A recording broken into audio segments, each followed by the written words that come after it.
Our healthcare workers are at the forefront of the battle against COVID-19. And Morning Dose's Trey Serna spoke to a local military nurse who was actually drafted from Houston and is now on the front lines as we speak. Tell us more about her incredible story. Yeah, it actually really is. So actually, Brittney Parnell has one really fascinating story from fighting COVID-19 here in Houston, going into quarantine, and then being drafted to the epicenter of the outbreak, New York City. The once busy streets of New York, now practically empty. These pictures taken and given to us by Brittney Parnell. She was born and raised in Houston, graduated from Chamberlain College of Nursing, and has been working at Houston Methodist for about 4 years now. That's when she first came in contact with COVID-19 by a coworker who tested positive. So I stayed home, of course, because I wasn't sure, how I was exposed. Well, the next day she called and told me that I would have to be quarantined for 14 days because the person that exposed us tested positive for COVID.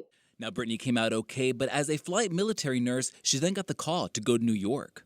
At the time of our interview, she had been there for 7 days.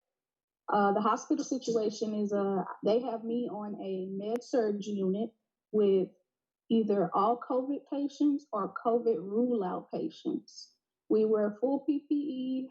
As you can see, I have the little hat on. I have booties on my feet that cover my shoes. I have the N95 mask and I also put a surgical mask over it. And then we wear a surgical gown, and then we have yellow disposable gowns. Not everyone gets this type of PPE here in New York.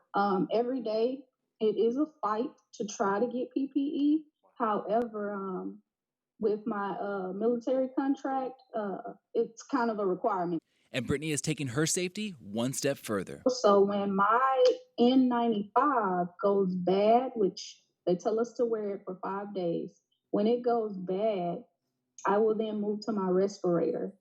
At just 4 years in, Brittney says that perhaps the most shocking thing she's seen so far is the sheer magnitude and impact of the virus. I never expected anything like this, not ever. You couldn't have told me in nursing school that something like this would happen. But the most shocking thing would be just the amount of people that are sick and really sick, seeing these people struggle to breathe and panicking when they can't. And seeing it all firsthand, there's one thing Brittney wants everyone to know. The biggest misconception is it's like the flu. It is absolutely not like the flu. This thing does not attack you like the flu. 90% of the population has had the flu, recovered from the flu. This here, I'm seeing people as young as 25 passing away because of this. It's not the fact of we can't treat you. It's just if you need that extra oxygen, if you need that ventilator, if you need that BiPAP machine to help give you the highest level of oxygen we don't have enough.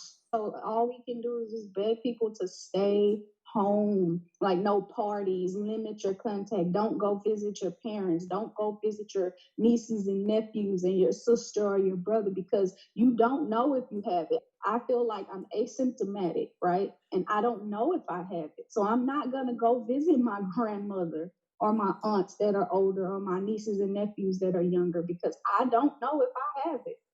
And it's just too much of a risk. The other thing too is like, no one can come see you. You're here alone.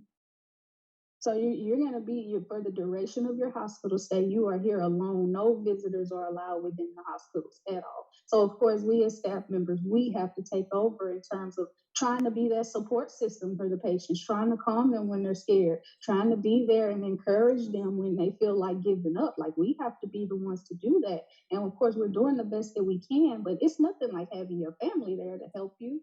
I know being in the house 14 days is hard, or however long they extend this whole thing. I know it's hard, but it's better than being in a hospital where no one can come visit you and you don't know one day from the next.